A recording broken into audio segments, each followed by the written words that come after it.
Hoy, ikaw na walang pinag-aralan, anong magagawa mo? Lumayo ka at mag-alaga ng bisita. Galit na nagsalita ang biyenang babae sa kanyang manugang. Mahal, huwag kang makialam. Gusto mo bang mapahiya tayo? Nalokoan ka na ba? Hindi man lang tiningnan ng asawa ang kanyang asawa, sobrang nahiya. Sa pamilyang ito na nagmamalaki ng kanilang mga diploma mula sa pinakamataas na paaralan parang alahas, ang manugang na hindi nakapagtapos ng kolehiyo ay halos hindi itinuturing na tao. Sa harap ng daan-daang VIP na bisita at mga mamamahayag, sa loob ng granding bulwagan ng gala, malapit nang gumuho ang isang kontratang nagkakahalaga ng bilyon-bilyong piso. Ako na ang mag-iinterprete. Sa iisang pangungusap na iyon ng manugang, natawa ang lahat. Ngunit pagkatapos ng isang minuto, ang pagkakasunod-sunod sa loob ng pamilya ay ganap na baligtad. Bago simulan ang kwento ngayon, pakiusap na mag-subscribe at mag-like para suportahan kami. Naway mamukadkad sa inyong araw ang kapayapaan at kaligayahan, parang mga bulaklak. Narito na ang kwento ngayon. Ang pamilya ni Roberto Santos, ang pamilya ng biyenan ni Carmen, ay maraming henerasyon na nagmamalaki ng kanilang mga diploma mula sa pinakamataas na universidad ng bansa, parang mga medalya ng karangalan. Mula nang ang biyenang lalaki ay nagtayo ng isang katamtamang kumpanya ng kalakalan noong kabataan niya at pinalawak ang kanilang katayuan sa lipunan at mga koneksyon, ang pinag-aralan sa pamilyang ito ay hindi lamang isang simpleng talaan, kundi ito ang unang pamantayan sa pagsukat ng dignidad ng isang tao. Ang biyenang babae, si Lourdes Santos, ay lalo na mahigpit sa ganitong pamantayan. Kapag nakikilala niya ang isang tao, una niyang tinatanong kung saang paaralan siya nag-aral at kung anong pamilya ang kanyang pinanggalingan, at sa loob ng maraming taon, tinatrato niya si Carmen na hindi nakapagtapos ng kolehiyo, parang isang taong nagpapababa sa ranggo ng pamilya. Kaya sa bawat okasyon ng pamilya, laging pare-pareho ang lugar na inilaan para kay Carmen. Ang pagtanggap ng mga Amerikana ng mga bisita, ang pag-aayos ng mga pagkain, ang pagpunta-punta sa kusina at pintuan, nagtratrabaho ng walang pagod sa mga lugar na hindi nakikita ng sinuman. Para sa pamilyang ito, ang pakikialam ng manugang sa mga mahalagang pag-uusap o sa mga gawaing labas ay isang uri ng tahimik na ipinagbabawal, at sa loob ng 6 na taon, wala ni isang beses na nalampasan ni Carmen ang linyang iyon. Si Daniel Cruz, ang asawa, ay sa labas ay tila mahinahon at makatuwiran. Hindi siya masalita at halos hindi nagtataas ng boses. Ngunit sa loob ng katahimikang iyon ay naroon ang kalikasan ng isang taong sanay na umiwas sa alitan, isang uri ng duwagdan. Alam ni Daniel na si Carmen ay may matagal na panahon na nabuhay sa ibang bansa, ngunit kailanman ay hindi siya nagsikap na tunay na makilala siya.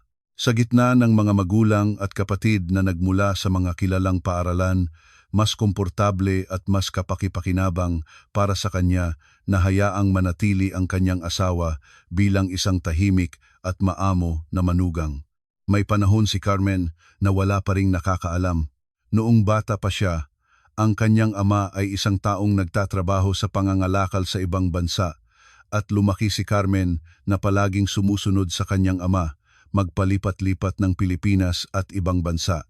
Siya ay isang batang mas pamilyar sa mga opisina ng mga kasosyo sa negosyo at mga bodega sa daungan kaysa sa silid-aralan ng paaralan.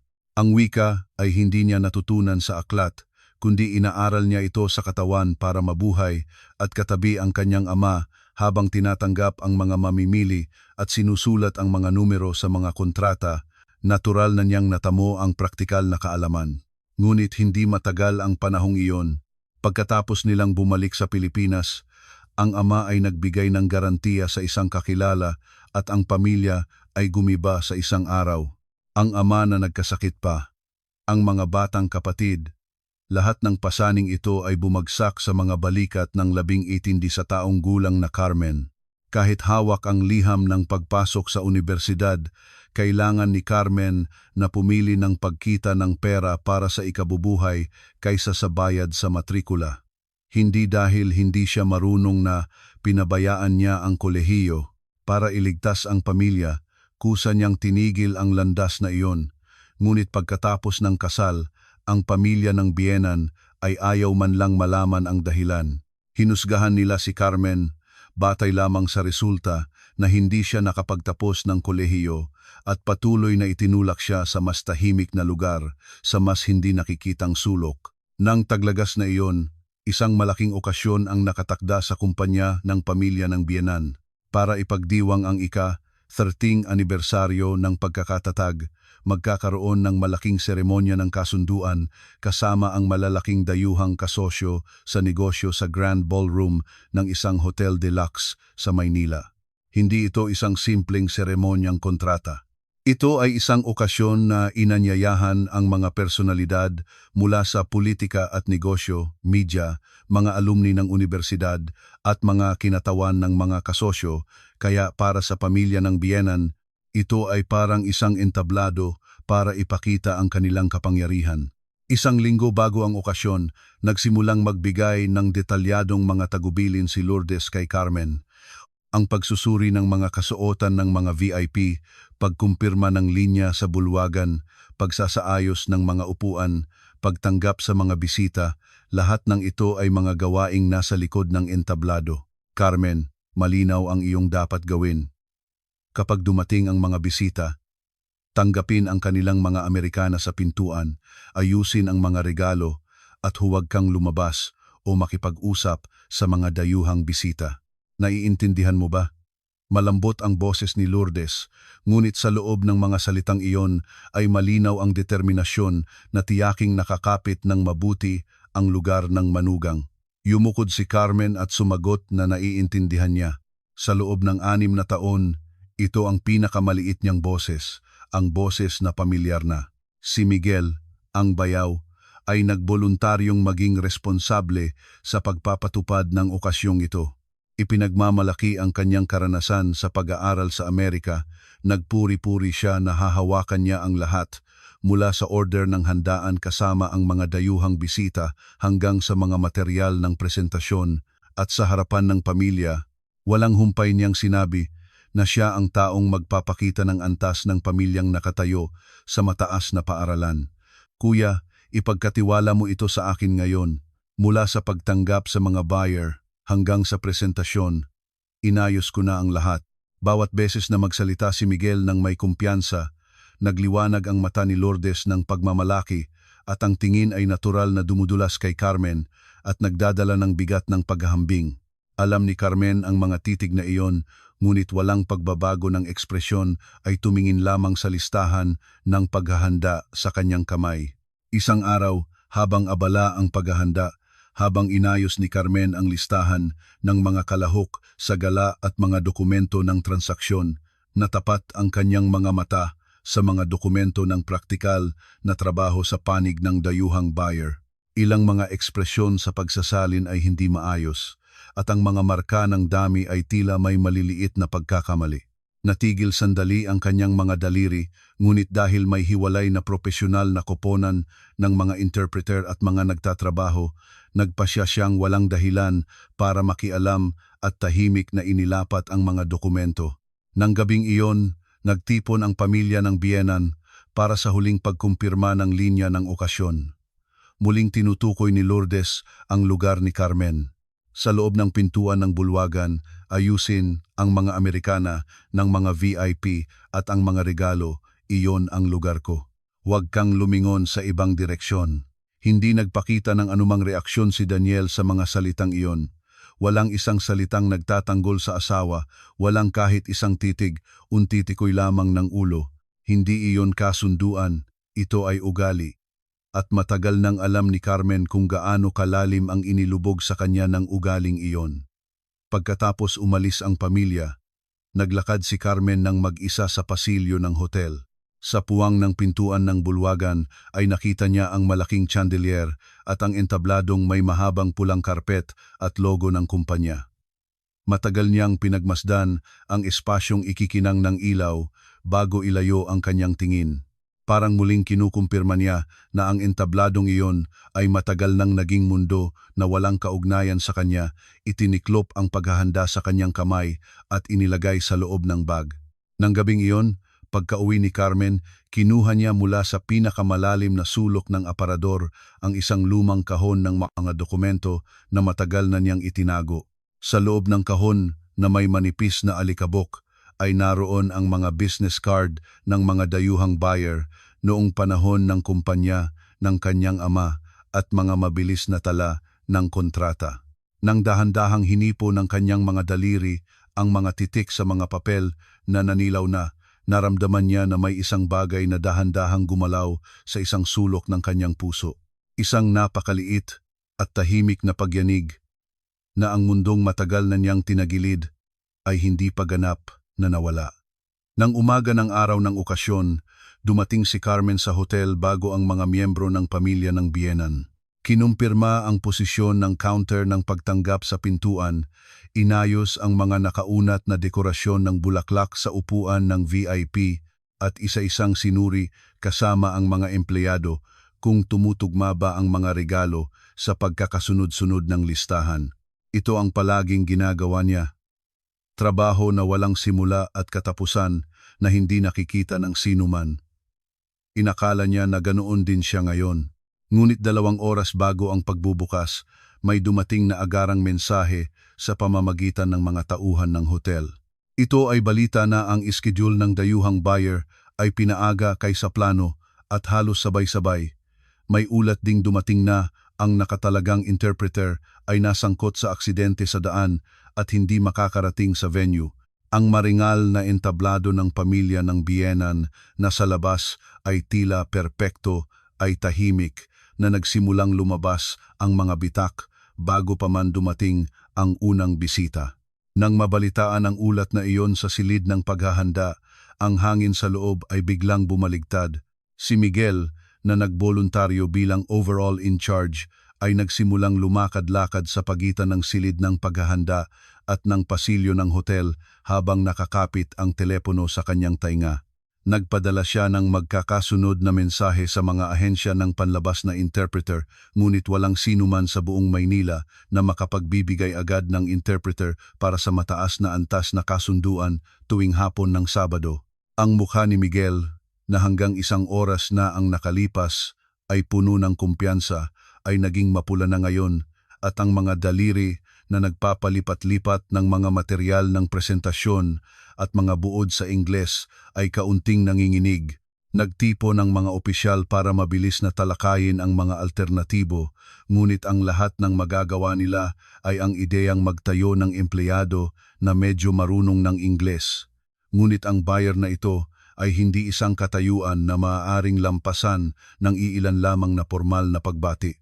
Kailangan nila ng isang taong hindi lamang marunong mag-interpret kundi may ganap na pag-unawa rin sa konteksto ng mga nilalaman ng kontrata upang makipag-usap, kaya ang kalungkutan na ang pagtatayo ng isang disanay na tao ay maaaring sumuod sa mismong okasyon ay kumalat sa buong silid. Si Lourdes ay naramdaman na hindi normal ang sitwasyon, ngunit ang una niyang inalala ay ang mukha niya. Ang tanging iniisip niya ay paano maitago ang problemang ito bago dumating ang mga mamamahayag at alumni. Tinawag ni Lourdes ang 2 empleyado at binabaan ang boses ay determinadong nagsalita, lumabas at panatilihin ang ngiti. Dapat para sa mga bisita na para walang nangyayari. Huwag pahintulutang lumabas ang anumang nangyayari rito. Pagkatapos ay lumingon siya kay Carmen na nasa tabi ng pintuan at muli siyang tinususan. Carmen, mag-focus ka sa pagtanggap ng mga VIP sa pintuan na iyon. Huwag kang lumabas dito. Sa mga salitang iyon ay nakapaloob ng malinaw ang kahulugan na walang pangangailangan at hindi kailangan malaman ng manugang ang kaguluhang nangyayari sa loob. Dahan-dahang yumukod si Carmen at lumiko patungo sa pintuan. Katulad ng palagi, si Daniel ay nakatayo sa isang tabi ng silid ng paghahanda at pinapanood ang sitwasyon, ngunit malinaw sa kanyang mukha na inaasahan niyang malutas ito ng kanyang kapatid sa halip na magsikap siyang mag-aksyon. Nang lumingon si Carmen saglit sa gawin ng silid ng paghahanda, bahagyang kinutuban ni Daniel ang kilay at umiling. Sapat ang isang titig na iyon. Ibig sabihin nito ay huwag maging mausisa at manatili sa itinalagang lugar. Kahit sa sandaling pinakatensyon ng panloob na pamilya, patuloy na itinutulak ng asawa ang kanyang asawa sa pinakamadaling lugar.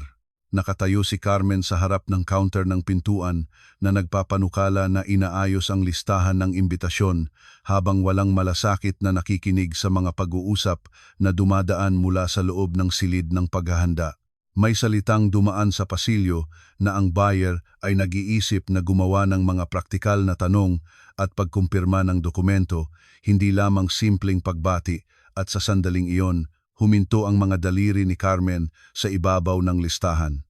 Hindi ito simpleng puwang ng interpreter. Ang direktang pandama na kung patuloy ito ay maaaring gumuho ang buong okasyon ay malakas na nagpiga sa loob ng kanyang dibdib.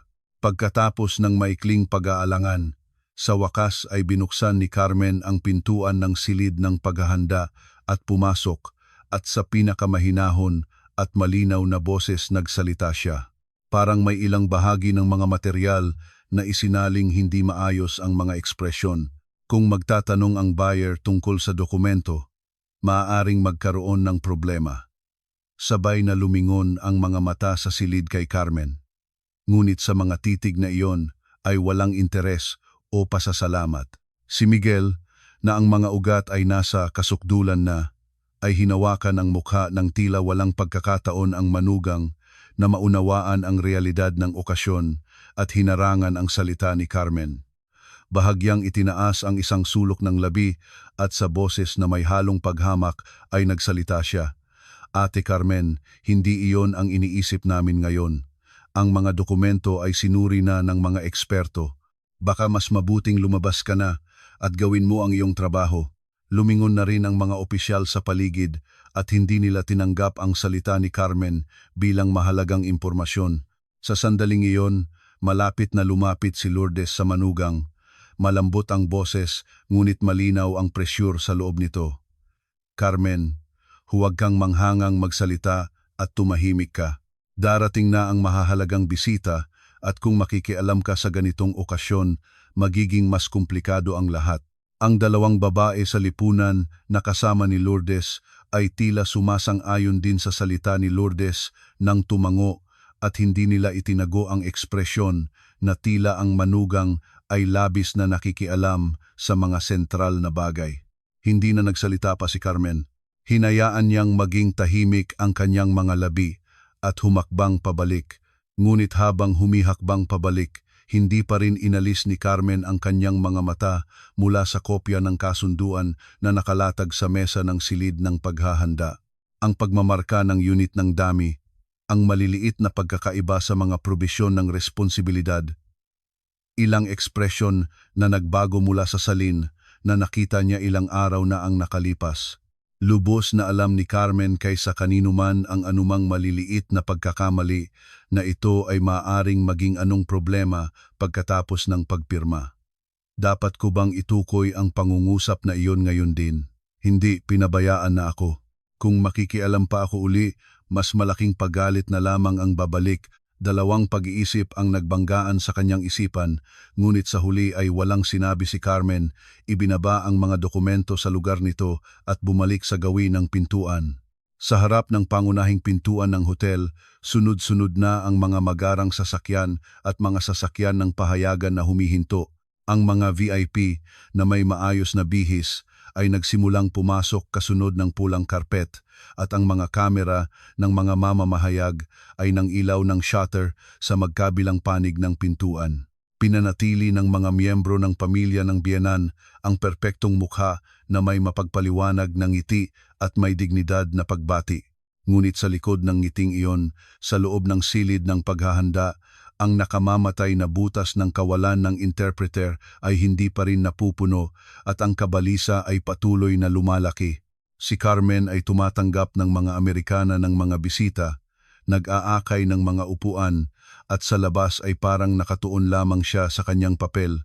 Nang iyon, isang empleyado ng hotel na may walkie-talkie ay mabilis na lumapit at nagbalita na ang delegasyon ng buyer ay dumating ng mas maaga kaysa nakatakda. Ang mga mata ni Carmen ay natural na lumingon sa gawin ng silid ng paghahanda at nang sandaling iyon ay nakita niyang agarang tinawag ni Miguel ang isang batang opisyal na may kaunting kakayahan sa Ingles para gampanan ang panandaliang interpretasyon. Sa sandaling nakita ni Carmen ang eksena na iyon, naramdaman niya ang isang malamig na sensasyon na bumuhusan sa kanyang gulugod. Ang kakayahang mag-usap sa araw-araw na sitwasyon at ang pag-interpret ng praktikal na trabaho ng kontrata ay ganap na magkaibang mundo. Naintindihan ni Carmen ng direkta na ang mapanganib na pagpiling iyon ay maaaring magdulot ng mas malaking aksidente. Nang pumasok ang delegasyon ng buyer sa bulwagan, mas naging mahigpit ang atmosfera. Ang unang pagbati at pagpapalitan ng business card ay naipasa ng maayos sa formal na ngiti, ngunit iyon ay simula pa lamang. Agad-agad na nagsimula ang isang lihim na preparatory na talakayan at ang buyer ay lampas sa formal na pakikipagpalitan at mabilis na nagbuhos ng mga praktikal na tanong.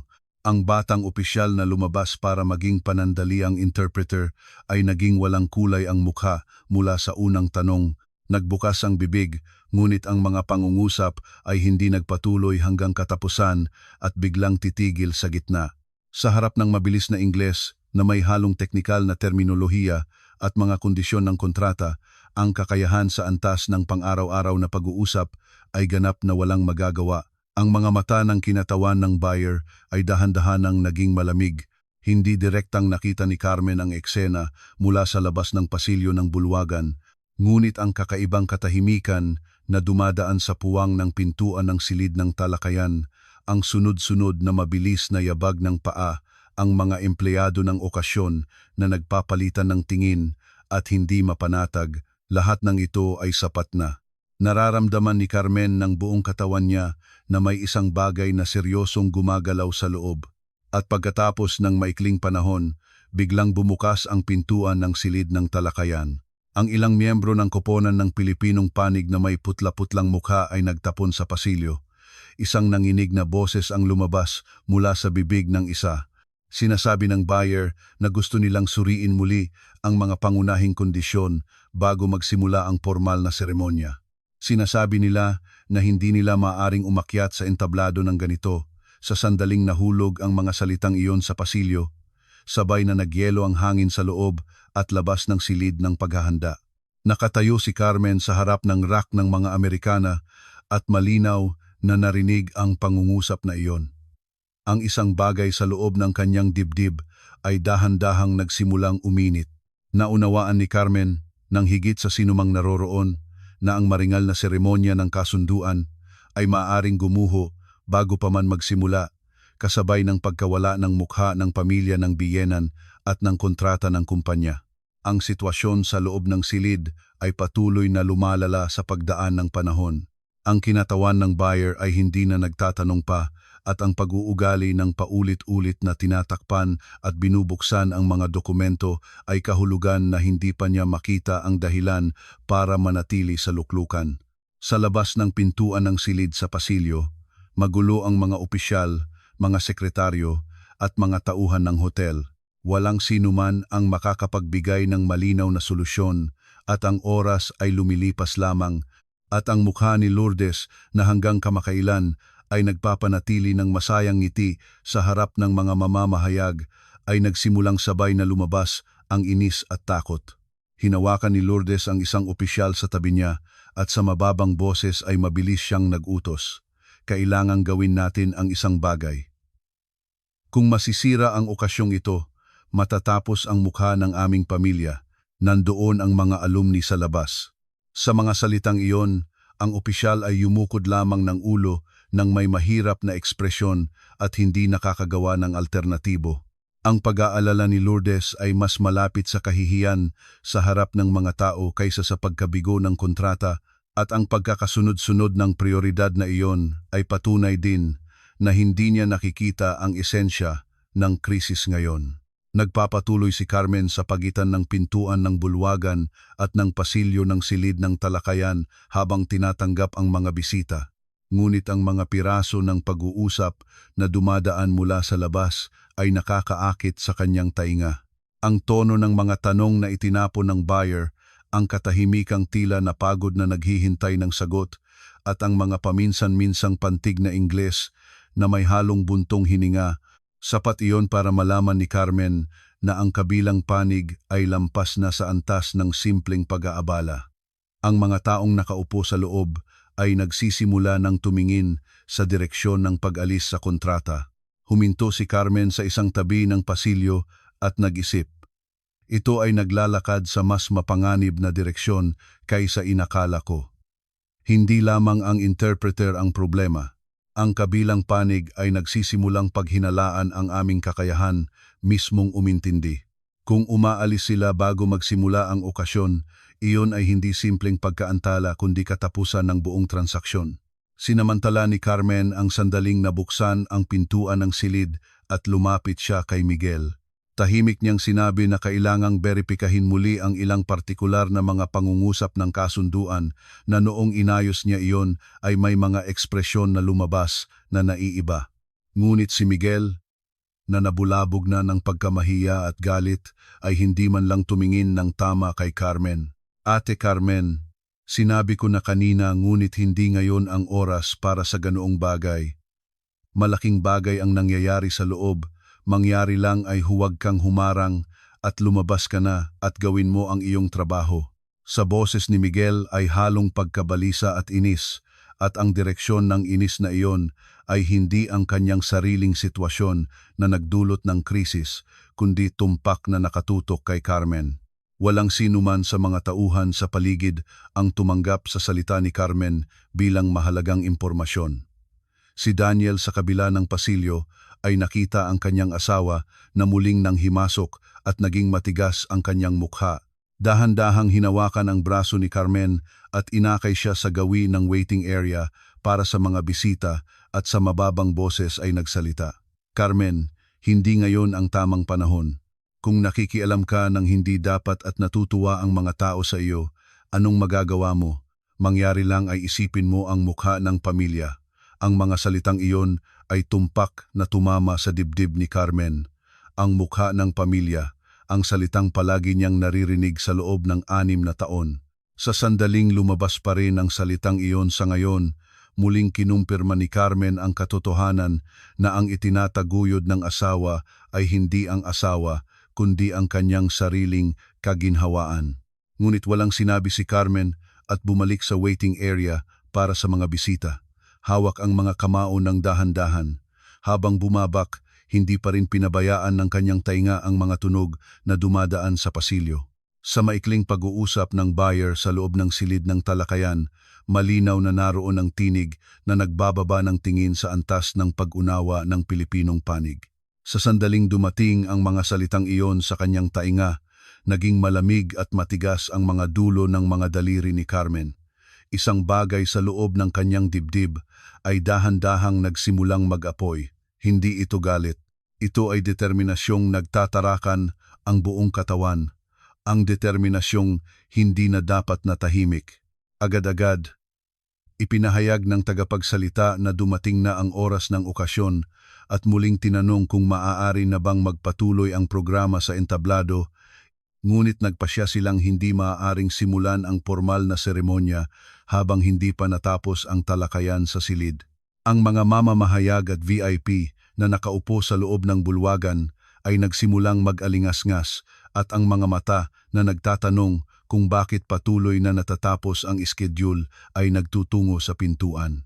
Sa mga alumni at mga kinatawan ng kasosyo, nagsimulang kumalat ang malamig na komentaryo na ang kumpanya ng pamilya ng biyenan ay hindi kayang pamahalaan ng maayos ang isang internasyonal na okasyon at ang magandang entabladong ipinagmamalaki ay dahan-dahang nawawala ang mukha nito.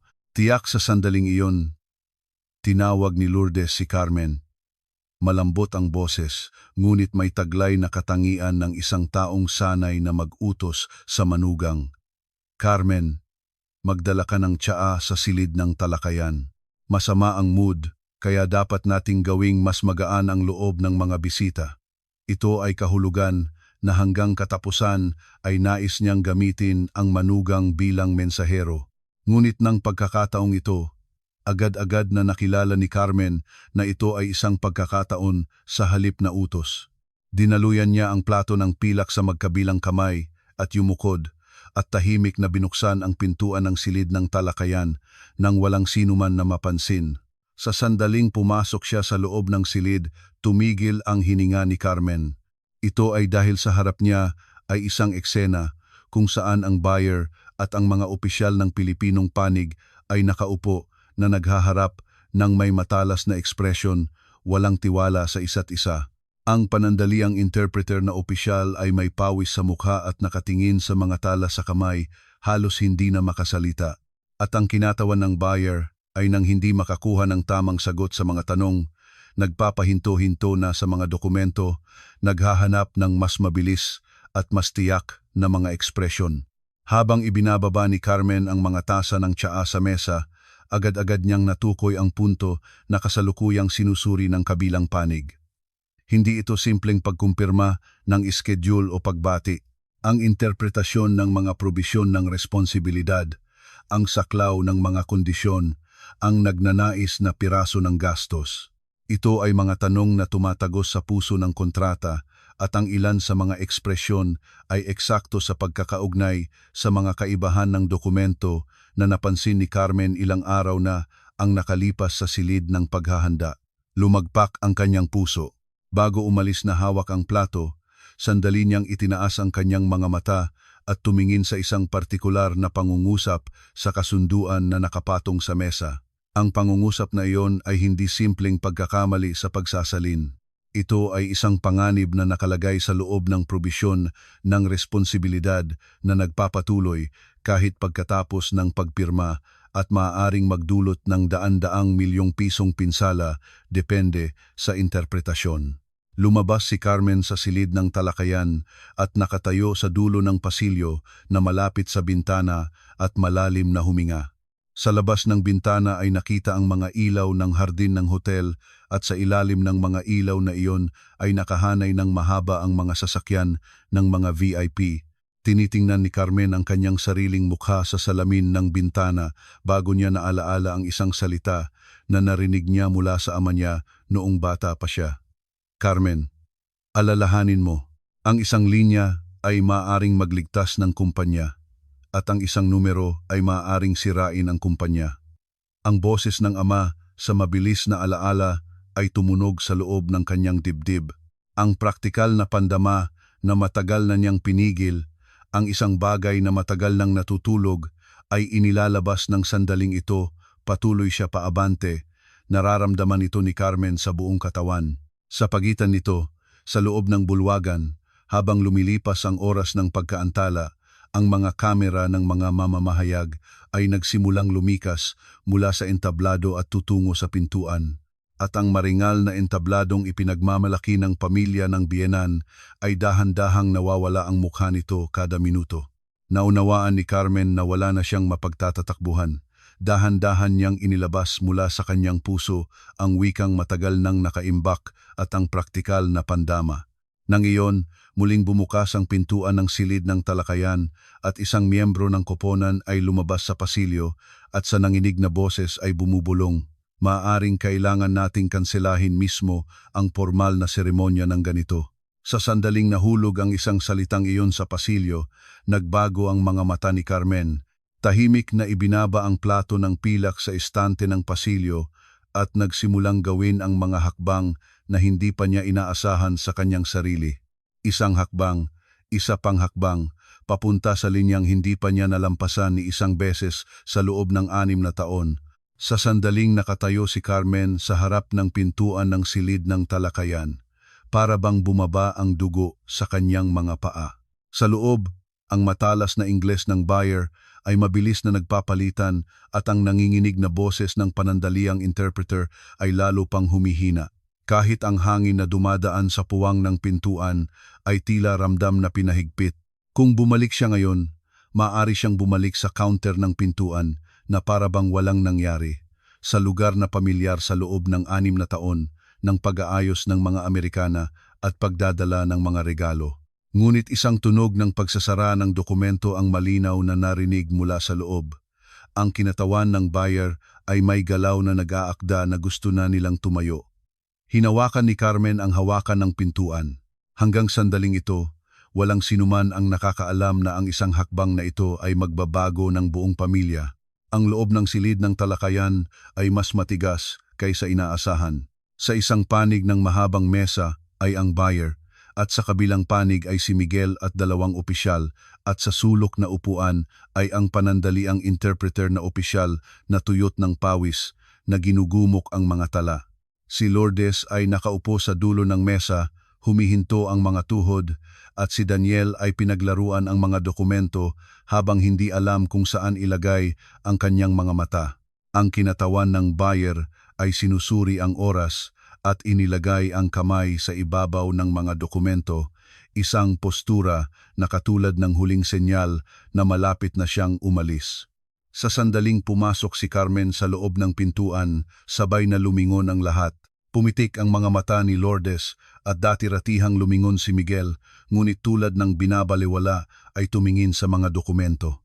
Nagsimulang magsalita si Lourdes. Puno ng lakas ang mga daliri na nagbababa ng tasa ng tsaa sa mesa. Carmen, hindi mo lugar ang dito. Kung tapos ka na sa pag-aayos, maghintay ka sa labas. Karaniwan na ay yumuyukod lang siya at babalik. Ngunit ang galaw ng kinatawan ng buyer, naganap na tinatakpan ang mga dokumento at nag-aakda na tumayo ay pumasok sa kanyang paningin, at sa sandaling iyon ay magkasamang narinig ang matagal na boses ng ama. Ang kasunduan ay nasisira sa isang sandali, ngunit ang pagtatakip sa nasirang kasunduan ay maaaring tumagal ng maraming taon.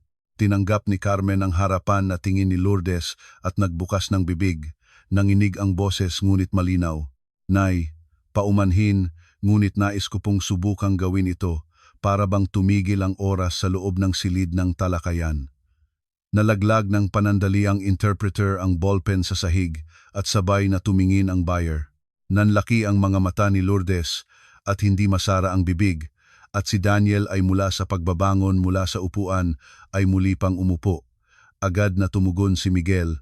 Nagliliwanag sa pawis ang noo ngunit matalas ang boses. Ate Carmen, hindi oras para sa biro ngayon. Ito ay praktikal na interpretasyon. Kailangan ng lugar na ito ng propesyonal na tauhan. Sa mga salitang iyon ay nakapaloob ang kumpiyansang anong magagawa ng manugang na hindi nakapagtapos ng kolehiyo sa lugar na ito.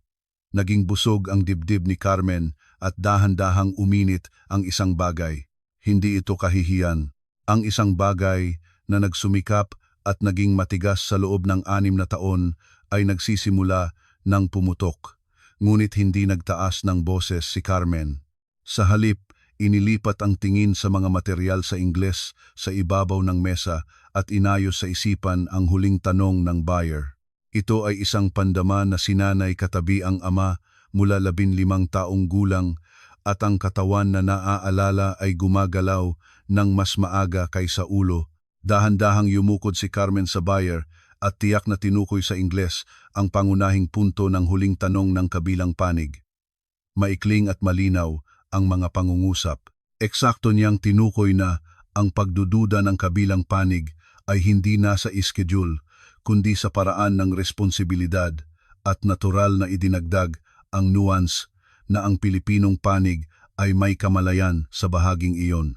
Sa isang sandali ay nagbago ang hangin sa loob ng silid ng talakayan.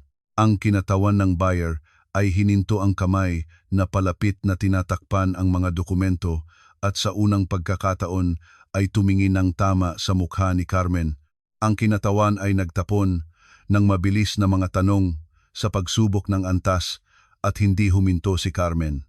Pagkatapos maunawaan ang pangunahing layunin ng mga tanong, ibinuod at ipinaabot ang posisyon ng Pilipinong panig.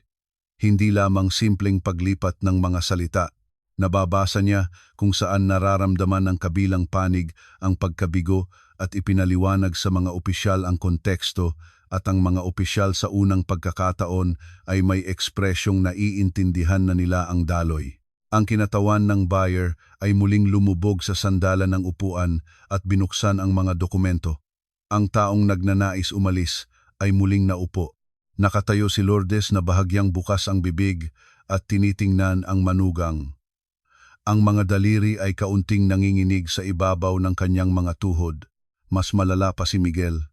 Ang tao na nag-aral ng 4 na taon sa Amerika at bumalik na inaangkin na kinakatawan niya ang internasyonal na kamalayan ng pamilya ay nanonood ng eksena kung saan ang manugang ay mas natural na nangunguna sa pag-uusap kaysa sa kanya. Sinubukan ni Miguel na makiisa sa daloy sa pamamagitan ng pagbanggit ng mga estadistika ng mga slide ng presentasyon, ngunit ang buyer ay nasanay na sa komunikasyon sa pamamagitan ni Carmen at ang mga salita ni Miguel ay lumutang sa ere. Si Daniel ay naging matigas sa ganap na ibang kahulugan, mas malalim ang nanag-utos sa kanya kaysa sa pagkagulat sa kakayahan sa wika ng asawa. Ang katotohanan na sa loob ng buong buhay kasal ay hindi niya subukang makilala ang aspetong ito. Hindi niya ginawang isang taong tahimik ang asawa, kundi naglak sa kanya sa isang tahimik na lugar, at ang katotohanang iyon ay kinaharap niya sa unang pagkakataon. Nagsimula na namang dumaan ang talakayan. Tiyak na tinutukoy ni Carmen ang konteksto sa bawat tanong at iniaayos ang mga sagot sa paraang madaling matanggap ng kabilang panig. Hindi lamang ito kakayahan sa wika kundi pandama sa pagbabasa ng temperatura ng lugar. Ang pandamang iyon na wala ni isang beses na ginamit sa loob ng 6 na taon ay bumabalik ng hindi tumatagal. Tulad ng pagbubukas ng pinto sa matagal na saradong silid na naipon lamang ang alikabok, ngunit naroroon pa rin ang lahat ng kagamitan sa lugar nito. Ang mga bagay sa loob ni Carmen ay hindi nawala kundi naghihintay. Maingat na nagtanong ang isang opisyal ng Pilipinong panig. Halong gulat at pagsisisi ang boses. Pasensya na, ngunit mayroon ka bang karanasan sa kalakalan dati? Maikli ang sagot ni Carmen. Noong bata pa, matagal akong kasama ng ama ko sa trabaho niya. Sa iisang pangungusap na iyon ay nakapaloob ang bigat ng mga taon na hindi na kailangan pang mahaba ang paliwanag. Tahimik na lumapit si Daniel at umupo sa tabi ni Carmen. Isang beses na kumikibo ang mga labi, ngunit sa huli ay walang lumabnaw. Ang eksena sa harap ng kanyang mga mata ay mas tumpak na nagpapakita kaysa anumang salita kung gaano niya hindi nakilala ang asawa sa loob ng 6 na taon ng buhay kasal. Sandaling tiningnan ni Carmen ang asawa. Sa mga mata niya ay naroroon ang isang bagay na hindi pa rin maaaring pangalanin, hindi galit at hindi patawad. Lumingon si Carmen at muli tumungo sa buyer. Sa labas ng bulwagan, ang mga tingin ng mga mamamahayag ay nakatutok pa rin sa pintuan at ang bulong sa pagitan ng mga alumni na tila may nangyaring problema ay kumakalat. Ngunit sa loob ng silid ng talakayan, sa tulong ni Carmen, nilampasan na ang pinakamasama. Ang formal na seremonya ay hindi matutupok. Nagsimulang muling ayusin ang mga dokumento ng buyer. Ang mga taong nagnanais umalis ay naupo at ang mga dokumentong nagsara ay bumukas. Ngunit hindi nagpababa ng bantay si Carmen. Patuloy na nakikita sa kanyang paningin ang huling pahina ng kasunduan sa mesa, ang kaibahan ng unit ng dami at ang probisyon ng responsibilidad na nakita niya sa silid ng paghahanda ay naroroon pa rin nang hindi nagbago. Ang lahat ay nag-iisip na tapos na, ngunit biglang tumigil ang isang daliri ni Carmen sa ibabaw ng kasunduan. Lahat ng tao sa silid ng talakayan ay nag-aakda ng tumayo. Nagpalitan na ng kamay at isang nasisiyahang ngiti ang nagsisimulang lumabas sa mukha ng kinatawan ng buyer. Ngunit mula sa bibig ni Carmen ay isang napakababang boses ang lumabas. Sandali lang. Sa dalawang salitang iyon, ang hangin ng silid ng talakayan ay biglang nagyelo. Ibinaba ng kinatawan ng buyer ang kamay na nagpapakamay at tumingin kay Carmen. Ibinaba ni Lourdes ang tasa ng tsaa at kuminot ang kilay.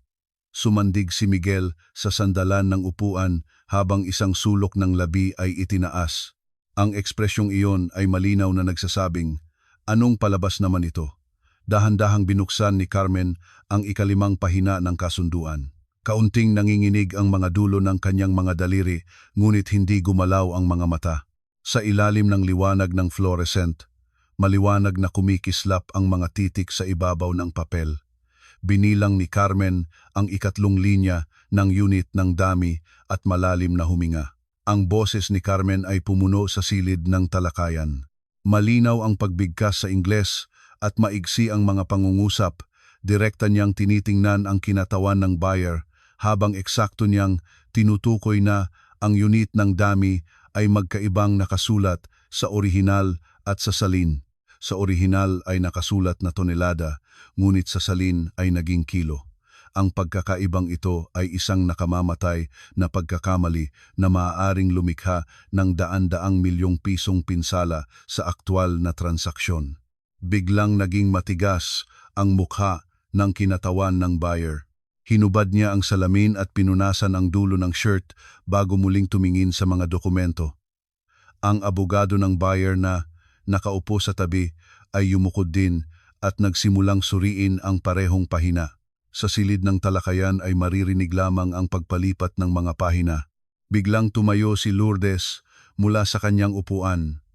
Namumula ang mukha at nanginginig ang mga labi.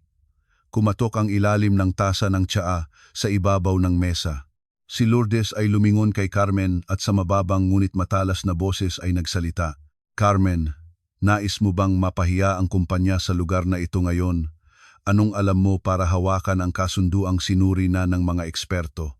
Sa boses na iyon ay puno ng galit, ngunit pati na rin ng pagkagulat. Nanginginig ang mga mata ni Lourdes. Ito ay dahil kailangan niyang harapin sa harapan ng lahat ng tao sa lugar na iyon ang katotohanang ang manugang na palagi niyang hinihiwalayan ay mas tumpak na nagbabasa ng sitwasyon kaysa sa kanya. Dahan-dahang yumukod si Carmen, ngunit hindi siya umatras. Ang puso ay kumukuha sa loob ng mga tainga niya. Naroroon ang pawis sa palad, ngunit hindi inalis ni Carmen ang daliri sa ibabaw ng papel. Sa loob ng kanyang isipan ay tila marinig ang boses ng ama. Ang kasunduan ay hindi nagsisinungaling.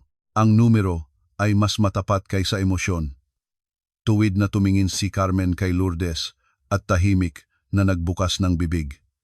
Nay, hindi ko ito ginagawa para mapahiya kayo. Kung lalampasan ang pagkakamaling ito, maaaring malugi ang kumpanya ng daan-daang milyong piso. Ang nasuri ko ay isang unit lamang ng dami, ngunit ang isang iyon ay maaaring baguhin ang buong balangkas ng kasunduan. Hindi nanginig ang boses, tahimik ngunit malinaw, para bang tumigil ang hininga ng lahat sa silid ng talakayan. Yumukod si Miguel mula sa upuan at sinimulan ang pakikialam. Mayroon na siyang pawis sa noo at kakaibang paghawak ng buhol ng kurbata. Si Miguel ay aktwal na ang taong namamahala ng huling pagsusuri ng kasunduan. Kung may pagkakamali, iyon ay pagkakamali rin ni Miguel. Ate Carmen, pagkakaiba lamang sa paraan ng pagmamarka ng unit iyon. Walang totoong problema. Sa boses ni Miguel ay naroroon ang pagsisikap na magpanggap ng kalmado, ngunit mabilis na gumagalaw ang mga mata pakanan at pakaliwa. Ang abogado ng buyer ay nagtaas ng ulo at isang beses na tumingin kay Miguel bago tahimik na muling tumingan ang mga dokumento. Ang isang titig na iyon ay sapat na para sirain ang argumento ni Miguel. Dahan-dahan at tahimik na umiling si Carmen kay Miguel at binuksan ang ikapitong pahina ng kasunduan. Doon ay nakasulat ang probisyon ng responsibilidad. Sa orihinal, kung magkaroon ng depekto, ang nagbibigay ng supply ay dapat naganap na magbayad, ngunit sa salin, ito ay naging pinaghahatian ng dalawang panig. Hindi ito simpleng pagkakaiba ng unit. Ito ay isang maling pagsasalin na nagbabago ng kalikasan ng kasunduan nang sabay-sabay niyang ipaliwanag ni Carmen ang ikalawang pagkakamali sa Ingles at Filipino. Dahan-dahan na naglagay ng salamin ang kinatawan ng buyer at tumango. Sa kanyang ekspresyon ay wala ng galit. Sa halip, may malalim na tiwala na umuusbong. Ang kinatawan ng buyer ay maikling nagpadala ng isang salita sa Ingles kay Carmen. Dapat ka sanang narito mula pa sa simula. Hanggang sa sandaling iyon, si General Santos, ang biyenang lalaki, ay hindi nagsalita ni isang salita at nakatayo sa tabi ng bintana. Ang dalawang kamay ay nakapaloob sa mga bulsa ng Amerikana habang pinapanood ang nangyayari sa loob mula sa simula hanggang katapusan. Ang hapon na liwanag sa labas ng bintana ay pahilig na pumapasok at lumalapag sa uban na buhok ng biyenang lalaki. Dahan-dahan na lumingon si General Santos at tumingin kay Carmen. Sa kulot na gilid ng mata ay isang komplikadong damdamin ang dumaan. Maaaring ito ay pagkagulat o marahil ito ay pagsisisi. Ang biyenang lalaki ay sa malalim na boses ay tahimik na nagsalita. Maraming salamat, Carmen. Ikaw ang nagligtas ng kontratang ito ngayon. Sa iisang pangungusap na iyon ay ganap na nagbago ang hangin ng silid ng talakayan. Si Lourdes ay nakabukas ang labi, ngunit mahigpit na nakasara ang bibig habang tumingin sa labas ng bintana. Si Miguel ay yumukod at inilagay ang tingin sa mga dokumento. Si Daniel naman ay nandoon sa upuan at tinabunan ng dalawang kamay ang kanyang mukha. Ang mga balikat ay kaunting nanginginig. Tumayo ang kinatawan ng buyer at humiling ng pakikipagkamay kay Carmen. Tumayo si Carmen at hinawakan ang kamay na iyon.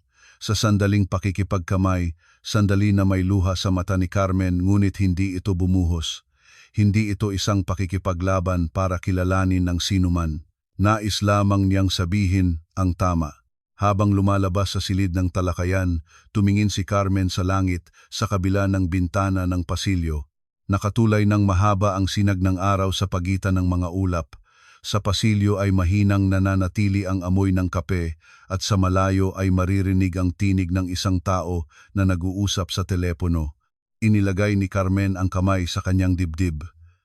Mabilis pa rin ang tibok ng puso, ngunit alam ni Carmen, ang totoong naguho sa lugar na iyon ngayon ay hindi ang pagkakamali sa kasunduan, kundi ang maling kaayusan na nagtatago sa likod ng salitang pinag-aralan.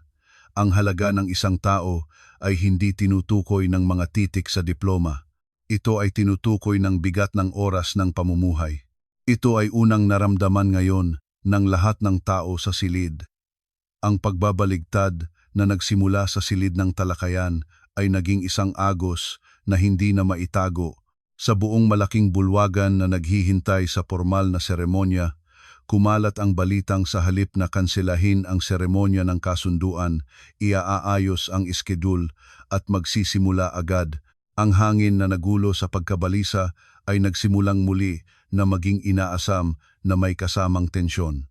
Nang makumpirma ang mga binagong dokumento, ang buyer ay may mas malambot na ekspresyon kaysa sa simula at muling kinumpirma ang kanilang pagdalo sa formal na seremonya.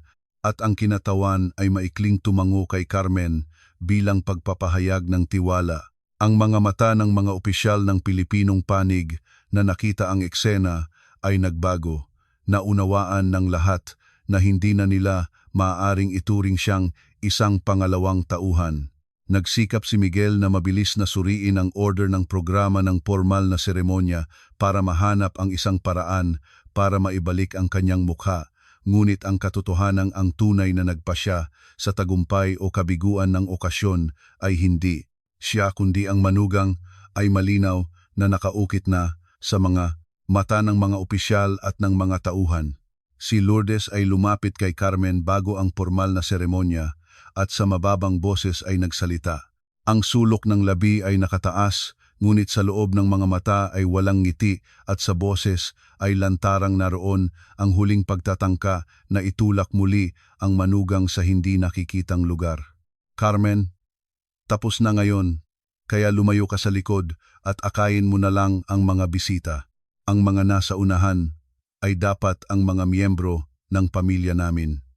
Ngunit bago pa matapos ang mga salitang iyon, isang mensahe ang dumating sa pamamagitan ng tauhan ng hotel mula sa punong sekretaryo ng buyer. Ito ay isang opisyal na kahilingan para makasama si Carmen sa mga pangunahing bahagi ng formal na seremonya. Hindi ito simpleng pag-aayos ng interpreter. Ito ay kahilingang personal na isinend ng kinatawan ng buyer na inutos ang pangalan ni Carmen. Sa sandaling iparating ng tauhan ng hotel ang nilalaman sa harapan ni Lourdes at Miguel, tumigil ang kamay ni Lourdes sa ibabaw ng bag niya. Ang manugang na nais niyang ipadala sa likod ay tinatawag ng kasosyo ng isang transaksyong nagkakahalaga ng bilyon-bilyong piso sa entablado. Walang mapagsabing salita. Mas malala si Miguel. Nagboluntaryo siya bilang responsableng opisyal ng okasyong ito at naniniwala siyang tiyak siya ang dapat sa gitna ng entablado, ngunit hindi binanggit ng buyer ang pangalan ni Miguel. Sa kahilingan ay isa lamang ang nakasulat na pangalan, si Carmen. Dahan-dahang ibinaba ni Miguel ang mga dokumentong hawak niya at hindi niya matagong gumagalaw ang kalamnan ng panga. Hindi nagpaliwanag nang hiwalay ang kinatawan ng buyer sa dahilan ng kahilingan. Ngunit alam ito ng sinumang nanonood sa nangyari sa silid ng talakayan. Para sa kinatawan, ang mahalaga ay hindi magagarang karanasan o diploma. Ang isang taong nagawa ng tumpak na pagpapasya sa harap ng krisis, nabasa ang layunin ng dalawang panig ng higit sa wika at binago ang daloy batay sa katibayan at hindi emosyon. Ang taong iyon ay dapat nasa entablado para maging ligtas ang kontratang ito hanggang katapusan. Nakumpirma na ito ng kinatawan sa silid ng talakayan. Nagsuot si Carmen ng malinis na navy blue jacket na inihanda ng mga tauhan ng hotel at nakatayo sa waiting area sa likod ng entablado.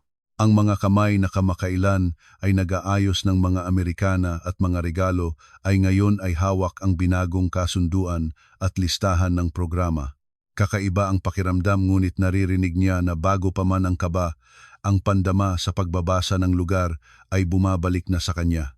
Parang tahimik na tinutulak siya mula sa likod ng hangin noong bata pa niya habang tinatanggap ang mga buyer katabi ang ama. Kasabay ng patnubay ng tagapagsalita ay dahan-dahang bumababa ang ilaw ng malaking bulwagan at pagkatapos ng promotional video ng kumpanya, sunod-sunod na pumasok sa entablado sa ilalim ng chandelier ang mga kinatawan at opisyal ng magkabilang panig. Lumabas ng parang ulan ang shutter ng mga mamamahayag. Ginabayan si Carmen sa designated na upuan sa mesa ng kasunduan, hindi sa interpreter's seat, at tumindig ng harapan ng bigat ng daan-daang tingin na nakatutok sa kanya. Sa mga upuan ay puno ng mga alumni ng Universidad ng Pamilya ng Bienan, mga kinatawan ng kasosyo, mga personalidad sa politika at negosyo, at mga kamag-anak. Lahat ay naghihintay ng maringal na salaysay ng pamilyang nakatayo sa mataas na paaralan na pinagtatayo nina Miguel, Daniel at Lourdes. Ngunit ang aktwal na aksis ng okasyon ay lumipat na sa isang taong hindi inaasahan, si Carmen.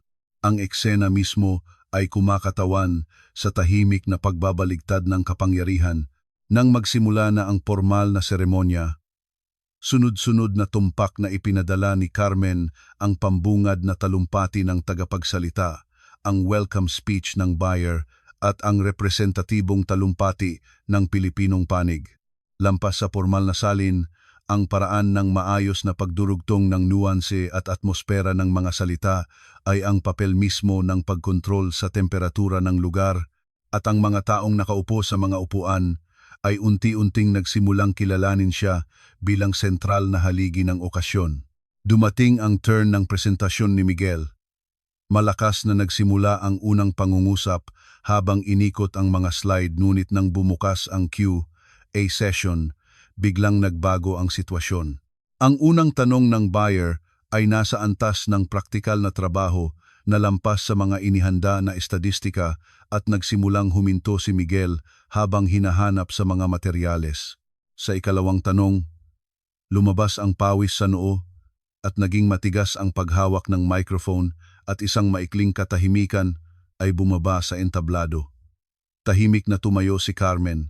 Hindi sinira ang mukha ni Miguel ng diretso. Pinili niyang ipaliwanag ang konteksto ng tanong sa Filipino bago ikonekta ito sa paraang makapangyayari ang paghahatid ng posisyon ng Pilipinong panig. Nang itukoy niya na ang pinakasentral na punto ng tanong ng buyer ay hindi sa schedule ng pagbibigay kundi sa pamantayan ng responsibilidad, nagawa na ni Miguel na ituloy ang susunod na pangungusap. Sa mga upuan ay mas lalong naging maliwanag ang dignidad niya. Ang isang taong may tunay na kakayahan ay hindi ang taong nagpaparangal sa sarili, kundi ang taong nagliligtas sa buong larangan. Daan-daang tao ang personal na nakita ito ngayon. Nang lumampas ang gitna ng formal na seremonya, tumungo ang kinatawan ng buyer sa upuan ng Pilipinong panig ng isang karagdagang tanong para sa pagkumpirma. Sa pagkakataong ito, hindi sa pamamagitan ng interpreter, kundi direkta sa Ingles na tinanong si Carmen, Ito ay detalyadong nilalaman tungkol sa schedule ng pagpapatupad ng binagong probisyon ng responsibilidad at pag-aayos ng mga empleyado. Hindi ito tanong sa interpreter, kundi tanong sa kapwa-miyembro ng praktikal na koponan. Sabay na tumingin sa direksyon ni Carmen ang tatlong opisyal na nakaupo sa entablado at nawala ang natitirang kalmado sa mukha ni Miguel. Sinagot ni Carmen ang tanong habang bahagyang nakatayo mula sa upuan nang hindi hawak ang microphone. Tiyak na tinukoy ang makatotohanang saklaw ng schedule ng pagpapatupad, sunod-sunod na inayos ang tatlong bagay na kailangang i-coordinate ng mga nagsasanay ng magkabilang panig at natural na binanggit ang direksyon na panloob na pinag-isipan na ng Pilipinong panig. Lahat ng ito ay batay sa katotohanan at walang ni isang pangungusap na may walang hanggang pangako. Nang matapos ang sagot, nagpalitan ng maikling tingin ang kinatawan ng buyer at ang abogado sa tabi niya. At pagkatapos ay sumulat ng isang bagay sa papel at tumango sa mga upuan.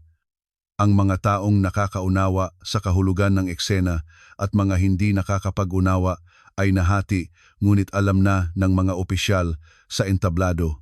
Ang buyer ay nagpili na si Carmen bilang pangunahing communication window ng transaksyong ito. Ang mga kamera ng mga mamamahayag ay hindi na lang sumisiko ng mga eksenang pagpapakamay o mga kasunduan. Ang sandaling nagsasalita si Carmen, ang reaksyon ng buyer na nakatingin sa kanya, at sa bawat pagkakataon, ang pagtitigas ng mukha ng pamilya ng biyenan ay maingat na natutok. Ang mga rekordong iyon ay naghahanda na sa lalong madaling panahon na malinaw na magpapakita sa mga artikulo at larawan kung sino ang tunay na pangunahing tauhan ngayon. Kaya ang formal na seremonya ay natapos bilang pinakamatagumpay na seremonya ng kasunduan mula sa punto kung saan malapit ng gumuho. Ngunit ang katotohanang ang taong nasa gitna ng palakpakan at pagsabog ng flash ay hindi ang mga anak ng pamilya ng biyenan na ipinagmamalaki nila, kundi ang manugang na laging nakatayo sa likod ay nakaukit sa isip ng lahat, at ang natitirang tanong lamang ay kung paano mabaligtad ng ganitong pampublikong pagbabaligtad ang kapangyarihan at relasyon sa loob ng pamilya. Sa mga bilog na mesa ng reception, habang inilalagay ang mga kopa ng alak, isang mensahe ang tahimik na ipinahatid ng punong sekretaryo ng buyer sa tauhan ng hotel. Ito ay isang kahilingan na iwanang bakante ang upuan sa tabi ni Carmen. Hindi nagtagal ng 30 segundo bago makarating ang mensahe sa panig ng pamilya ng biyenan at kaunting nanginginig ang mga daliri ni Lourdes sa ibabaw ng bag niya. Ang katotohanang ang pagbabaligtad na inakala nilang natapos sa formal na entablado ay nagpapatuloy hanggang sa reception ay eksakto sa pinakatakot na direksyon ng pamilya ng biyenan. Puno ng espesyal na hangin ng reception ang bulwagan, ang hangin na humihina pagkatapos ng tensyon ng formal na seremonya. Mainit na orange ang liwanag sa mga dingding at ang mga dekorasyon ng kristal sa kisame ay nagkakalat ng maliliit na bahaghari sa mga kopa. Magkasamang hinaluan sa dulo ng ilong ang amoy ng bulaklak, inihurnong tinapay at bula ng champagne. Nagtitiyak ang mga kinatawan ng kasosyo at mga mamamahayag ng kanilang mga upuan at nagpalitan ng pabati at ilang taong bayan ang agad na nagtanong sa paligid kung sino si Carmen. Opisyal na opisyal ba siya o miyembro ng pamilya, saan siya nagmumula? Ang pamilya ng biyenan ay mas abala sa pag-iisip kung paano nila ipapaliwanag ang pagkakakilanlan ng manugang nang hindi gaanong mawawala ang mukha kaysa sa pagtamasa ng tagumpay ng kasunduan. Ang kinatawan ng buyer ay agad na nagpapatuloy ng mga partikular na tanong sa kanya tungkol sa mga hinaharap na praktikal na schedule at direksyon ng kooperasyon. Kaagad na naupo si Carmen. Hindi formal na pagbati kundi pagkilala sa kanya bilang isang tunay na communication window. Sinubukan ng dalawang opisyal ng Pilipinong panig na sumabay sa pag-uusap, ngunit hindi nila maunawaan ang praktikal na konteksto at kakaibang tumango lamang. Malinaw na sa mesa na ang papel niya ay hindi magtatapos sa isang beses na paggamit ng interpreter. Mula sa diagonal na mesa ay pinapanood ni Lourdes ang eksena, Nakataas ang sulok ng labi, ngunit matigas ang loob ng mga mata at ang mga dulo ng mga daliri sa hawak ng kopa ay puno ng lakas na mayroon ng fingerprint sa salamin. Ang kasamahang babae sa lipunan ay yumukod sa balikat ni Lourdes at sa mababang boses na halo gulat at pagkamangha ay nagtanong. Bahagyang nakataas ang kilay at sa sulok ng labi ay isang ngiting hindi mahiwatig kung pagtataka o panunuya. Senyora, ngayon ko lang nakita ang manugang ninyo na walang hadlang na nakikipag-usap sa mga dayuhang bisita. Mayroon ba siyang ganitong kakayahan? Pagkatapos ng maikli, ngunit tahimik na sandali si Lourdes ay bumuka ang labi, ngunit hindi lumabas ang maayos na sagot. Ibinaba ang kopa at ginawa ang sapilitang ngiti at bahagyang nanginginig ang sulok ng labi. Dahan-dahan niyang inayos ang boses at mabagal na sumagot. Inihanda ko siya bilang suporta para sa okasyon. Ang aming pamilya ay nagmamalasakit kahit sa ganitong detalye. Malambot ang boses, ngunit walang taong nakarinig na ganap na naniniwala. Isang ibang babae ang umiling at nagbulalas na ang ganitong antas ay hindi suporta kundi pangunahing tauhan at nangingitim pa ang tainga ni Lourdes. Si Miguel naman ay nakatayo kasama ang ilang opisyal sa kabila, ngunit ang sentro ng pag-uusap ay lumayo na sa kanya. Ang isang miyembro ng koponan ay maingat na lumapit at bahagyang yumukod habang hindi matagal ang pananahimik ng pagtataka at sa mababang boses ay nagtanong, "Sir, mayroon bang karanasan ang babaeng iyon sa kalakalan dati?" Mula kanina ay kausap lang siya ng kinatawan ng buyer sa praktikal na bagay. Hindi matagong gumagalaw ang kalamnan ng panga ni Miguel at inayos ang buhol ng kurbata niya. Hindi lumabas ang sagot. Sinubukan niyang isakop ang sitwasyon sa paraan na para bang dati niya nang alam ang kakayahan ng manugang, ngunit sa harap ng mga taong personal na nakakita sa eksenang, hindi niya kayang pangasiwaan ang mga tanong. Ang mga salita ay nagpapatibay lamang ng kanyang karukhaan. Hindi naman ipinakita ni Carmen sa buong reception ang mga pighati ng nakaraan o pinawi ang pamilya ng biyenan.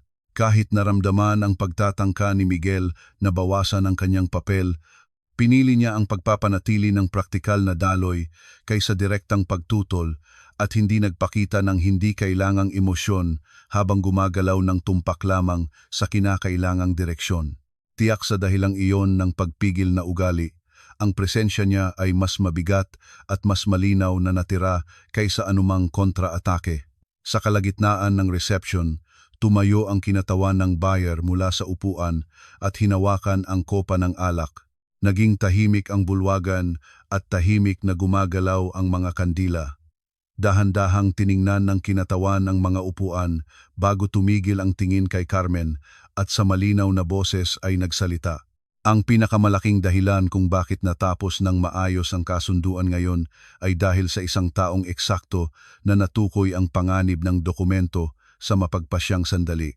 Ang taong iyon ay nandito sa lugar na ito ngayon. Ang isang salitang iyon ay hindi iba sa pagbibigay ng pangwakas na hatol sa buong reception at sumabog ang palakpakan. Kahit sa pagitan ng mga kamag-anak ay kumalat ang tanong kung bakit ang ganitong tao ay palagi na lang nakalagay sa likod at ang direksyon ng pampublikong pagkahiya ay ganap na lumiko hindi sa manugang kundi sa pamilya ng biyenan. Sa katapusan ng reception, humingi ang photographer ng larawan ng grupo at tinawag ng kinatawan ng buyer si Carmen sa gitnang linya. Habang nag-aatubili si Carmen, bahagyang tinapik ng kinatawan ang balikat niya at nagsalita. Malambot ang boses, ngunit naroroon ang malinaw na paggalang sa taong kasama sa pagdaan ng isang buong araw na ito. Dito ka tumayo, ikaw ang pangunahing tauhan ngayon. Malalim na huminga si Carmen at tumayo sa gitna.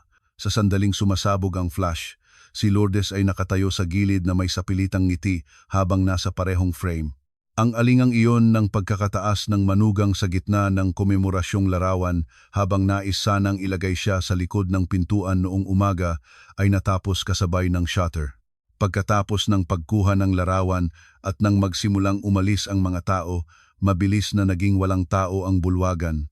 Isang hakbang na nahuhuli si Carmen sa pamilya ng biyenan ang lumabas sa bulwagan at sandaling tumigil sa harap ng bintana sa dulo ng pasilyo.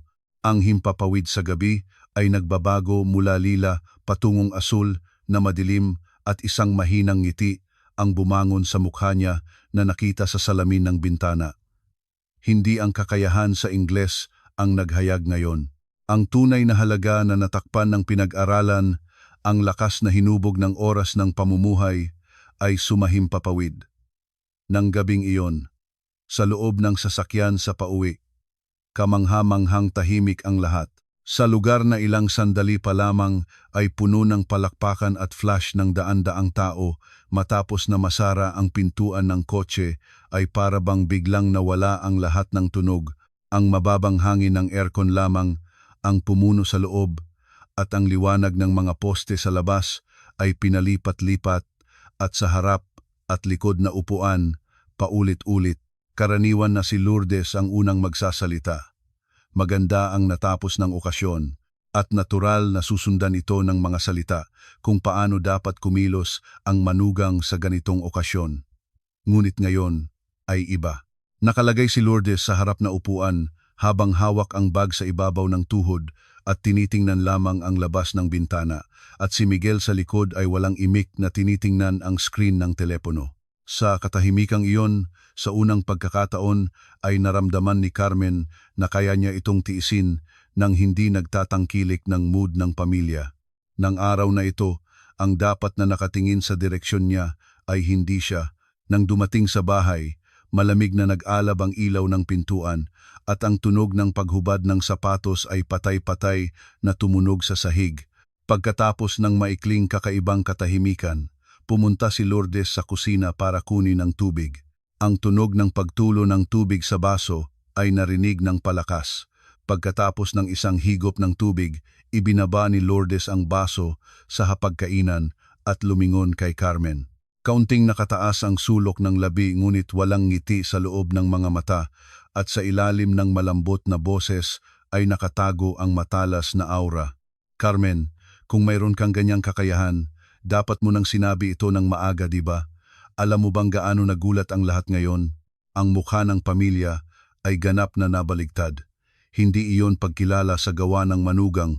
Ito ay isang direksyon ng pagtatulak sa manugang ng responsibilidad na ang pangyayari ngayon ay nagkawatak-watak sa kaayusan ng pamilya.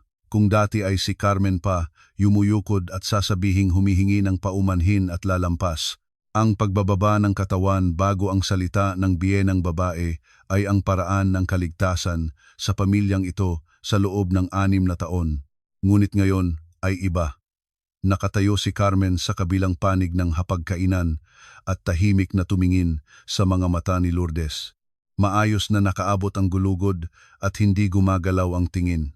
Isang sandali na bahagyang nanginig ang mga labi at pagkatapos ay isang mababang ngunit malinaw na boses ang tumunog sa kusina. Nay, hindi ko itinatago ang anumang bagay. Kailanman ay hindi ninyo sinubukang makilala ako.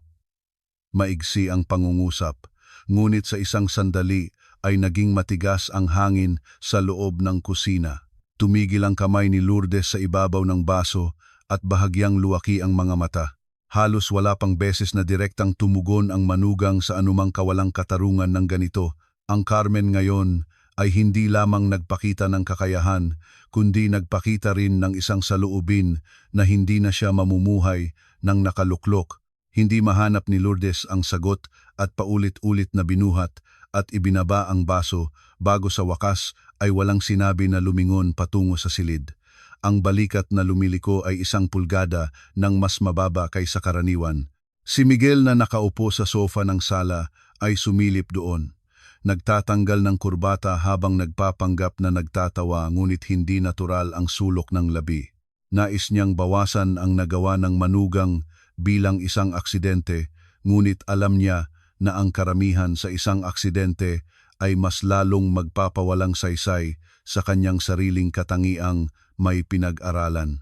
Lumabas si Carmen sa kusina at tahimik na pumasok sa kwarto.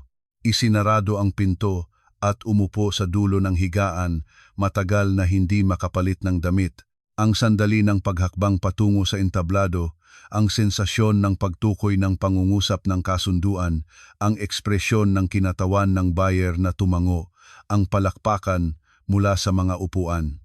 Sabay-sabay na dumating ang mga eksena, at habang humihina ang lahat ng tensyon na pumiga sa katawan, isang mabigat na hininga ang dahan-dahan na lumabas mula sa kaibuturan ng kanyang dibdib.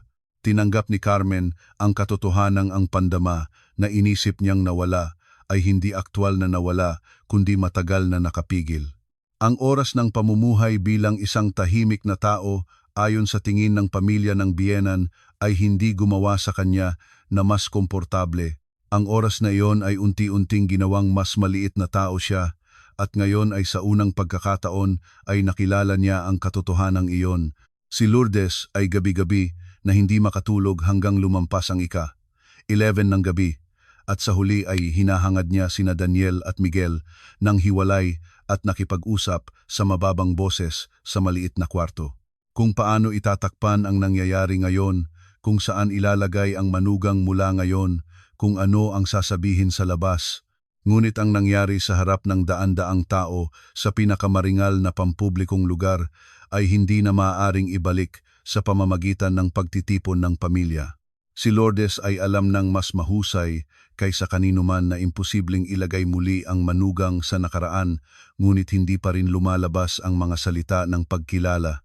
Matagal pagkatapos, maingat na binuksan ni Daniel ang pinto ng kwarto at umupo sa tabi ng asawa. Yumuko para makuha ang antas ng mata ng asawa at sa nababasag na boses ay dahan-dahang nagbukas ng bibig. Mahal, hindi ko alam na ganyang magaling ka. Noong gusto mong lumabas, pinigilan kita. Palagi kong sinasabi na ang pagpapanatili ng mood ng pamilya ay para sa iyo, ngunit sa nakita ko ngayon, lahat ng iyon ay dahilan. Ginawa ko lang para sa sarili kong kaginhawaan. Namumula ang gilid ng mata ni Daniel at isang beses na pinunasan ng likod ng kamay ang ilalim ng ilong. Karaniwan na, sinasabi sana ni Carmen na ayos na ito at unang hahalikan ang kamay. Ngunit ngayon, nang hindi tinatanggi o hawak ang kamay ng asawa, tahimik na nagsalita. Mahal, hindi ang pakikinig ng ikaw ay humihingi ng paumanhin ang gusto ko. Sa hinaharap ay baguhin ang pag-unawa kung sino ako at kung saang lugar ako dapat naroroon sa bahay na ito. Ang saloobin muna bago ang salita. Hindi malamig ang boses ni Carmen, ngunit tiyak at halong lungkot at tibay ang mga mata. Dahan-dahang yumukod si Daniel na tumingin sa mga mata na iyon. Nang makaluwas ng pamilya, lumabas si Miguel sa sala at nag-iisang nagsimulang uminom ng beer. 3 walang lamang bote na ang nakalagay sa hapag at tahimik ang sala sa liwanag lamang ng poste mula sa labas. Kinain niya ng paulit-ulit ang realidad na ang lugar sa sentro na natural na tinatamasa bilang tagapagmana ng pamilya ay ninakaw ng manugang sa loob ng isang araw, ngunit hindi niya ito matanggap. Walang intensyon na direktang humihingi ng paumanhin o umamin, kaya ang pagmamalaki ay walang masandalan at nangangalunod sa amoy ng alak. Pagdaanan ng sala ni Lourdes, nakita ang anak at sa mababang boses ay nagsalita. Miguel, huminto ka na at matulog. Hindi sumagot si Miguel at nang malayo na ang yabak ng ina, tahimik na ibinaba sa mesa ang walang lamang bote. Nang sumunod na umaga, mas tahimik ang hapagkainan kaysa karaniwan. Ang tunog ng paghinga ng sabaw at ng pagtatama ng chopsticks sa mga mangkok lamang ang pumuno sa kusina. Nagpakita ng kaunting pag-alinlangan si Lourdes kung paano tatawag sa manugang at ang palaging natural na pagkakasunod-sunod ng pamilya ay isa-isang inaayos sa loob ng hindi nakikitang tensyon. Hindi naghanap si Carmen ng tingin ng sinuman at kumain ng karaniwan. Walang nagsalita ngunit hindi unang yumukod o nagsikap na umakma sa mood. Sa nag-iisang saloobing iyon, nararamdaman ng lahat ng tao sa hapagkainan na ang lugar ng manugang ay hindi na katulad ng dati. Hindi na makakagamit si Lourdes ng manugang sa isang tanging salita na hindi nakapagtapos ng kolehiyo at si Daniel at Miguel ay naging mga taong hindi na makapagsalita ng basta-basta sa harap ng katotohanang ang babaeng minamata nila ay nagligtas ng pamilya sa pinakamahalagang sandali. Ganito, mula sa susunod na araw matapos ang okasyon, ang hangin ng pamilya ay kapansini-pansing nagbago at nagsimula na, ngunit hindi pa inihayag ng malakas ni Carmen ang anumang bagay, ngunit unti-unting pinaghihinalaang ng lahat na hindi siya ang tao na nakalagay sa pinakamababang lugar ng pamilya. Nang sumunod na hapon, isa-isang nagsimulang lumabas ang mga larawan ng okasyon at mga artikulo sa online, at ang pinakaunang tumugon ay ang mga alumni ng pamilya ng biyenan. Ang mga larawan ng artikulong ibinahagi nila ay mas madalas at mas malinaw na nananatili ang mukha ni Carmen na nag-interpret sa tabi ng buyer kaysa sa mga larawan ng kasunduan at pakikipagkamay. Ang pangalan ng tagapagmana ng mataas na paaralan ng kumpanya na palagi nilang ipinagmamalaki ay hindi nakatayo sa sentro ng mga artikulo kahit saan, at sa halip ay ang mukha ng isang babaeng walang inaasahan na inilalabas sa pinakamaliwanag na liwanag. Mula sa umaga, si Lourdes ay kailangang sunod-sunod na sagutin ang mga tawag ng telepono ng mga kasamahang babae sa lipunan at mga kamag-anak. Ang mga salitang hindi nila alam na gaganon ang kakayahan ng manugang. Ang mga tanong kung bakit palagi siyang nakalagay sa likod. Ang mga salita na ang nagligtas ng pamilya sa katapusan ay hindi ba ang manugang. Sa bawat pagtanggap ng tawip ay unti-unting bumababa ang boses at ang mga dulo ng mga daliri na humahawak ng telepono sa sofa ng sala ay kaunting nanginginig. Ang taong karaniwan ay palawakin ang boses at magmamalaki ay ngayon ay maigsiin ang mga sagot. Nalaman ni Miguel na isa rin siyang paksa ng paghahambing sa kumpanya. Sa isang umaga na pagpupulong, isang miyembro ng koponan ng kasosyo ay basta-basta na nagsalita. Sir, ang babaeng nag-interpreter kahapon, ay siya ba talaga ang hipag ninyo at naging kakaibang tahimik ang meeting room? Sa labas ay nagpapanggap na nakikinig habang hawak ang tasa ng kape, ngunit maraming lakas ang kanyang mga daliri at personal niyang nararamdaman kung gaano kawalang saysay ang kanyang karanasan sa Amerika kumpara sa praktikal na pandama ng manugang.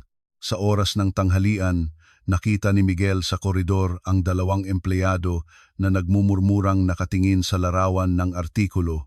Walang sinabi si Miguel at lumihis ang mga yapak, at sa likod niyon ay maririnig ang tunog ng pagkabigo ng pagmamalaki. Hindi pumasok si Daniel at nag-iisang umupo sa study room. Matagal na tiningnan ang larawan ng asawa sa artikulo sa screen ng telepono. Ang asawang inisip na maliit at tahimik sa loob ng pamilya ay ang pinakakapani-paniwalang mukha mula sa labas. Sa harap ng katotohanan iyon, sabay na uminit ang kahihiyan at pagkawala sa loob ng dibdib. Ang mukha ni Carmen sa larawan ay walang tanda ng kaba at nakatayo sa tabi ng kinatawan ng buyer, at ang natural na ekspresyong iyon ay pakiramdam na mas matalas na salamin. Sa loob ng 6 na taon, kung anong hitsura ng asawa ang tinanggal niya, ipinapakita ito ng buo ng isang larawan. Nang oras na iyon, nag-iisa si Carmen sa isang maliit na kwarto habang tinitiklop ang labada. Ang liwanag ng entablado kahapon, ang daan-daang tingin ay nakaraan na, at habang nilalampasan ang tanghalian at nililinis ang hapagkainan, walang sinuman sa pamilya ng biyenan ang unang kumausap. Ngunit hindi nakakainis kay Carmen ang katahimikang iyon. Karaniwan na, subukan sanang ngumiti at alisin ang mood, ngunit ngayon ay hindi niya naramdamang kailangan niya ito. Nang hapon, isang tawag ang dumating mula sa pamilya ng kanyang mga magulang. Ito ay ang matandang tita na lumaki kasama si Carmen mula ng bata pa. Ang tita ay nang walang palakpak at sa simpleng boses ay nagsalita. Carmen, ang kakayahang lumabas ka sa lugar na iyon ay natutunan mo mula sa iyong ama. Ang isang salitang iyon ay naging mas malalim na aliw kaysa sa kaguluhang mga alumni. Habang tinitingnan ni Carmen ang labas ng bintana, inalala ang mga kamay ng ama na nagpapalipat ng kasunduan sa opisina ng daungan, at ang alaala na iyon ay nag-overlap sa silid ng talakayan kahapon at nanigas ang dulo ng ilong, ngunit hindi umiyak. Nang gabi, si Lourdes sa wakas ay hinanap si Carmen sa kusina. nakatayo sa harap ng tapat gamit habang nagpapanggap na kinukuha ang mga tasa at pagkatapos ng matagal na pag-aantay ay pilit na nagbukas ng bibig. Mas mababa kaysa karaniwan ng boses at ang mga mata ay nakatungo pababa na para bang titingnan ang loob ng tasa. Carmen, sobra na ang usap ng mga tao sa nangyari kahapon at hindi talaga mabuti para sa pamilya. Ang mga salitang iyon ay hindi pagkilala sa gawa ng manugang kundi isa pang anyo ng pagpapahayag ng pagnanais na itago muli sa ilalim ng mukha ang hindi tiyak. Karaniwan na si Carmen, sasabihin ay, "Opo, Nay," at magpapakumbaba at lalampas. Ngunit hindi yumukod si Carmen. Nang maayos na nakaabot ang gulugod, ay tahimik na humarap sa mga mata ni Lourdes at sa hindi nanginginig na boses ay dahan-dahang sumagot. "Nay, hindi ko intensyonal na nagpakita ang sarili. Sa katapusan ay ang pamilyang ito ang tumanggi at humina sa akin." Nang mahulog ang mga salitang iyon sa kusina, tumigil ang kamay ni Lourdes. Sa unang pagkakataon pagkatapos ng kasal, direkta at pabalik na isinulit ng manugang ang salita at hindi nagtagal na nakatitig si Lourdes sa mga mata ng manugang at isang beses na kumikibo ang mga labi, ngunit sa huli ay walang lumabas na salita. Kailangan niyang lunukin sa katahimikang iyon ang katotohanang ang kanyang ugali ng paghuhusksa ng mga tao batay sa pinag-aralan at pinagmulan ay naguho sa harap ng maraming tao. Hindi nadagdag ni Carmen ang anumang salita at lumabas sa kusina at habang lumalakad sa koridor ay naramdamang mabilis ang tibok ng puso. Hindi ito mga salitang sinabi sa galit. Ito ay pakiramdam na isang pangungusap na matagal nang pinipigil ay sa wakas ay nahanap ang lugar nito. Matapos iyon, ang mga tao ng pamilya ng biyenan ay hindi pa ganap na nagbago, ngunit kahit paano ay hindi na nila maaaring tawagan ng basta-basta ang manugang. Sa labas, ang mga artikulo at balita ay patuloy pang itinataguyod ang kakayahan ng manugang ng higit sa pagmamalaki ng pamilya ng biyenan at ang agos na iyon ay hindi mawawala sa isang araw, kaya ang pamilya ay nagtutulak sa direksyon ng pagharap. Muli kay Carmen kaysa pag-iwas. Matagal na tiningnan ni Carmen ang kanyang sariling mukha sa salamin ng bintana, ang babae na nagpigil ng hininga bago pumasok sa koridor. Bago mag-okasyon at ang babaeng nakatayo ngayon sa tabi ng bintana ay parehong tao ngunit ganap na magkaibang mga mata. Sa bata pang pagdating niya sa bahay na ito 6 na taon na ang nakalipas, ang mga mata ay puno ng alinlangan at kaba at sa ngayon ay malinaw na nakadoon ang determinasyong hindi na magtatago ng sarili. Maliit na tumango si Carmen sa sarili sa salamin. Sa unang pagkakataon ay natural na natinanggap ang pag-iisip na maaari na niyang bawiin ang boses at ekspresyong unti-unting pinipigil para mabuhay. Mula sa sandaling iyon, ang buhay ni Carmen ay dahan-dahan na lumiko mula sa papel na bilang manugang ng isang tao patungo sa pangalan niya, si Carmen Reyes.